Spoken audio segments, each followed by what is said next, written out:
L'année dernière, j'ai réalisé mon rêve d'aller vivre à Paris. Mais pour le réaliser, j'ai dû être SDF pendant 1 an. Je me suis réveillé un matin dans mon appart toulousain, je me suis dit, et si je quittais tout? Et si je prenais ma voiture, que j'y enfonçais un énorme matelas dedans, et que je montais sur Paris pour aller vivre la vie que je mérite, la vie de SDF que je mérite. Et ouais, c'est ici que j'ai vécu pendant 12 mois de ma vie. J'ai vécu dans 5 putains de mètres carrés, été comme hiver. Mais on en reparle juste après. Je pensais à Paris, matin, midi, soir. Dis-toi qu'à l'époque, j'avais une salariée à payer, j'avais une entreprise qui faisait 0 chiffre d'affaires par mois. C'était vraiment le pire moment pour partir. J'ai pas hésité une seconde, gars. J'ai porté mes couilles et j'y suis allé. Dans cette vidéo, je vais t'expliquer en quoi cette période que j'ai vécue, ça a été la plus belle et la plus heureuse période de ma vie. Je sais que c'est difficile à croire, mais s'il te plaît, laisse-moi un petit peu de temps pour t'expliquer. 1 an avant, en 2024, j'étais à mon prime. J'avais enchaîné 2 expériences professionnelles que tout le monde rêverait d'avoir. Soulerie Toulouse, une entreprise qui me payait 800 balles la semaine. Et quelques mois après, je deviens responsable adjoint d'une boutique. Je gère une équipe de vendeurs. Je sais même plus mon salaire, mais c'est indécent. J'avais des primes, j'avais le 13e mois, j'avais les tickets resto, j'avais des cagnottes. Et toute cette thune que j'avais, elle m'a permis d'acheter un appartement tout neuf de 40 mètres carrés, lumineux, en plein cœur de Toulouse. J'étais à mon prime.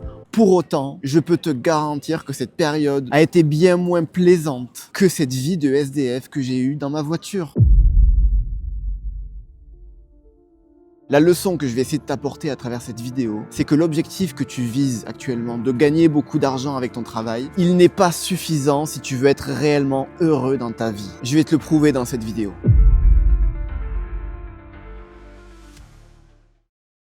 Ça, c'était mon plaid quand j'avais froid. Voilà. Qui ne suffisait pas évidemment parce que quand il faisait -2 dans la voiture, bon, assez compliqué. Ça, j'avais toujours une bouteille d'eau pour boire. Enfin voilà, c'est pas... Ah, après, il n'y a rien de fou, hein. Et pour te raconter un petit peu mon quotidien aussi, tous les matins, j'allais à la boulangerie, d'accord, pour faire plusieurs choses. Déjà pour le petit-déj, important.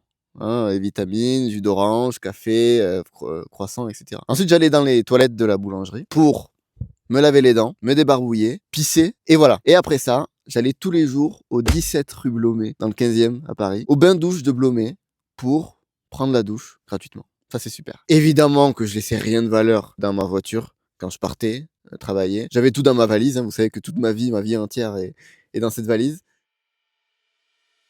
Ce train de vie, il était assez particulier, hein, je te le cache pas, mais il avait un vrai bénéfice. J'avais aucune charge à payer. J'avais ma bouffe, quelques produits d'hygiène, et c'est tout. Ça me permettait, en fait, d'avoir un mi-temps, de travailler de 8h à midi, 5 jours par semaine, et d'avoir tout le reste de ma semaine à faire ce que je veux. Je me levais le matin, je savais qu'à midi, j'allais pouvoir voir mes amis, faire des activités, lire, apprendre, aller au cinéma, faire plein de choses. Ça, c'est super important pour moi, et je sais que c'est important pour toi. Je sais que tu as envie d'avoir un vrai équilibre vie pro, vie perso dans ta vie, mais tu n'arrives pas à l'avoir. Un premier conseil que j'aimerais te donner aujourd'hui, c'est d'essayer de faire en sorte que tes charges ne te prennent pas à la gorge et t'immobilisent en mode je peux rien faire pendant mon mois, j'ai juste à bosser et à me reposer et bosser et me reposer. C'est pas de ça que t'as envie. Je comprends que c'est difficile et évidemment t'as le droit et t'as même raison de reprocher au patron de te payer comme une merde. T'as le droit de te plaindre qu'en France les prix augmentent, on sait même pas pourquoi et c'est totalement injuste, y a pas de problème. Mais tu ne peux pas faire que ça. Tu peux pas te plaindre sans agir aussi. Et une première action que tu peux prendre aujourd'hui, c'est de faire une liste. Je sais pas, t'as Netflix, t'as Amazon Prime, est-ce que t'as besoin d'avoir les deux? Ton appart, oui, il te permet peut-être d'inviter tes potes, mais est-ce qu'ils te mangent pas par hasard les 3/4 de ton salaire? Et concernant ton temps libre, il faut pas laisser tes patrons décider. On est une nouvelle génération qui est arrivée sur le monde du travail. Il faut qu'on impose nos règles. Il faut qu'on arrive à aller voir les patrons et en entretien, avant même d'être embauché, de dire ok, moi je veux bien travailler pour vous, mais par contre si vous voulez que ça se passe bien, vous avez intérêt à faire en sorte que nous les jeunes, on bosse dans de bonnes conditions. Donc n'hésite pas et vraiment porte tes couilles parce que je sais qu'il y en a qui n'arrivent pas en entretien à le dire, à le demander, mais demande des horaires aménagés, demande la possibilité de faire du télétravail, demande ces choses-là. Parce que le patron aussi, il faut penser au patron. Ils connaissent pas encore qui on est. Donc il faut leur apprendre, il faut leur faire comprendre aussi, il faut les aider un petit peu. N'hésite pas à mettre un like sur la vidéo si elle te plaît, vraiment c'est un sujet important, je sais à quel point ça compte pour toi d'avoir cet équilibre vie pro vie perso. Il y a une deuxième chose dont je voudrais te parler qui a contribué à faire en sorte que cette vie de salarié SDF que j'ai eue m'a vraiment plu et a été peut-être la période la plus heureuse de ma vie. C'est que mon job avait du sens. Alors je vais pas te faire le discours que te faisait ta conseillère d'orientation, trouve un truc qui a du sens, etc. Non, c'est bon. Ces discours-là, c'est à la poubelle depuis longtemps. Je vais t'expliquer ce que je veux dire par sens. Quand j'étais à Toulouse, en tant que commerçant, ce qui me pompait toute mon énergie, c'est un truc que tous les commerçants connaissent. Le matin, j'ouvrais la porte de mon commerce à 9 h et je la refermais vers 18 h, 19 h. Et la plupart du temps, quand je tournais la clé de cette serrure, j'avais une pensée qui me venait en mode Clément, tu t'en rends compte? Il y a 5 personnes qui ont passé la porte de ton commerce aujourd'hui. En 10 heures de travail, 5 personnes. Et après, on va demander aux commerçants d'être animés par leur travail. Mais comment tu veux te sentir utile? À quoi tu sers dans ce moment-là? Tu sers à rien. Tu te sens comme une merde et c'est normal. Voilà pourquoi j'ai quitté cette vie toulousaine aussi, qui me payait bien, ça y a pas de problème. Mais pourquoi faire? Pour dire bonjour et au revoir? C'est pour ça que je suis allé à Paris. Parce qu'à Paris, il y a du monde. À Paris, ça bouge. Je bossais dans une petite boulangerie. C'était la boulangerie Copain. Copain, c'est la boulangerie qui cartonne en ce moment. Des ouvertures partout, à Paris. Petit, grand format. On faisait 10 000 balles de CA par jour. C'était un truc de malade. Il y avait des touristes. C'était super. Et puis moi, en plus, qui est la tchatch, ça me donnait grave de l'énergie de parler avec des gens. C'est ça la vente en plus d'ailleurs. Je fais une petite parenthèse. Les vendeurs, les commerçants, là. Arrêtez de vous prendre la tête avec « Ouais, j'ai pas d'expertise, je connais pas les produits. » On s'en fout. Les gens, ils rentrent pour qu'on leur parle, pour qu'on s'intéresse à eux, pour se faire des amis, tu vois. Ils ont pas d'amis, les gens. Donc il faut leur parler et ils sont contents. Parfois, tu vas te prendre des tunnels et c'est pas grave.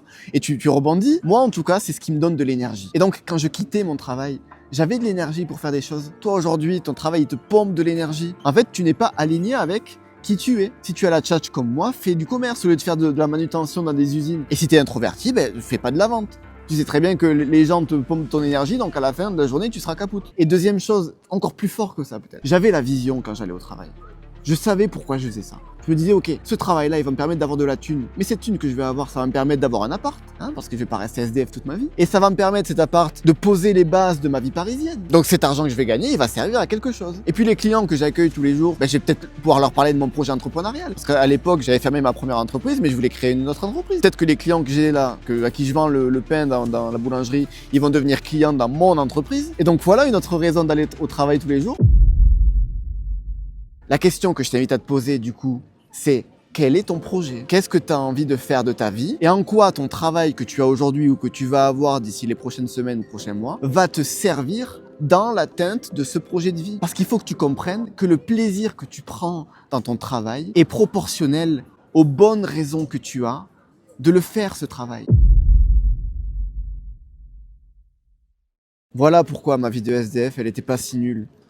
Elle était pas si terrible. Encore une fois, je te dis pas de faire la même chose. Mais je veux juste que tu comprennes que pendant cette période, j'étais réellement heureux. T'as compris, je veux pas te faire un cours sur le bonheur, sur comment être heureux. Mais je te dis juste, et t'en fais ce que tu veux, que l'aspect argent, ça règle pas tout. Pense aussi à comment tu vas pouvoir te libérer du temps pour ta vie personnelle, pour tes relations, pour tes passions. Et deuxièmement, accepte l'idée que ton travail peut t'apporter peut-être autre chose que de la thune. Voilà ce que je voulais dire dans cette vidéo. N'hésite pas à t'abonner et on se dit à très bientôt.